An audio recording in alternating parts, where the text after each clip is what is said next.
त्यांचे सुपुत्र माननीय प्रकाश शंकर पाटील यांची शेती मदतनीस या पदावरून दूधगंगा वेदगंगा सहकारी साखर कारखाना लिमिटेड बिद्री येथे 31 वर्ष सेवा पूर्ण झाल्याबद्दल हार्दिक अभिनंदन आणि शुभेच्छा।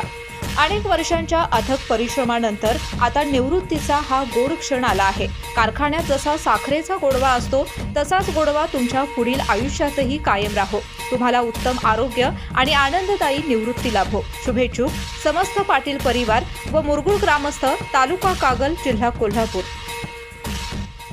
नमस्कार, मी प्रकाश शंकर पाटील, राहणार मुरगुळ, तालुका कागल, जिल्हा कोल्हापूर। मी बिद्री सहकारी साखर कारखाना लिमिटेड बिद्री येथे 8 ऑक्टोबर 1995ला मी कामावर रुजू झालो आणि तिथून मी 31 वर्षे माझी सर्व्हिस अत्यंत समाधानपूर्वक व निस्वार्थी अशी केली। तसेच मी माझ्याकडे येणाऱ्या सभासदांना कोणत्याही प्रकारचं त्यांची जी कामं आहेत ती निस्वार्थपणे केली आहेत। तसेच मी बिद्री सहकारी साखर कारखान्याकडे काम करत असताना पहिल्यांदा मी बानगे येथे सेंटर ऑफिसला सर्वेअर म्हणून सर्व्हिस काम केलं। त्यानंतर सोनगे सेंटरला 4 वर्षे क्लार्क म्हणून काम केलं। त्यानंतर कुर्णी सेंटरला शेतीमध्ये म्हणून मी 14 वर्षे काम केलं आणि तिथेच मी सेवानिवृत्ती झालो। सेवानिवृत्ती काम करत असताना मला या कारखान्याने चांगलेच माझं भाग्य उघडलं। माझी 3 मुलांचं शिक्षण ती ग्रॅज्युएशन करून झाले।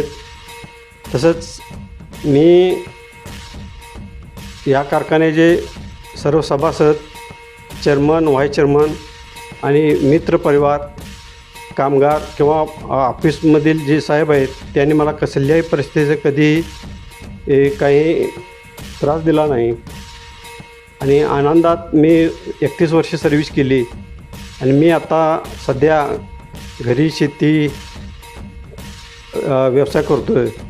माझ्या घरातील सर्वांनी मला मोलाचे सहकार्य केले। माझे वडील आता सध्या 4-5 महिने झाले वरून असते तर मला भरपूर आनंद झाला असता। आता मी निवृत्त झाल्यानंतर माझे मित्र पाहुणे पै यांनी येऊन मला शुभेच्छा दिल्या, मी त्यांचाही आभारी आहे। तसेच मी माझ्या कारखान्यावर आज देखील आणि इथून पुढे देखील कायम ते कारखान्याविषयी मी बांधील राहीन।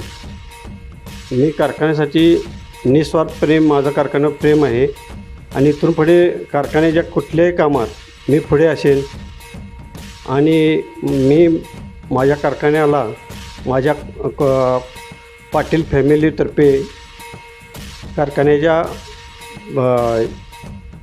पुढील भवितव्यासाठी किंवा पुढील काळात कारखाना असाच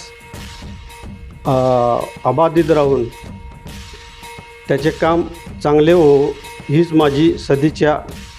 एवढे बोलतो आणि थांबतो। जय हिंद, जय महाराष्ट्र।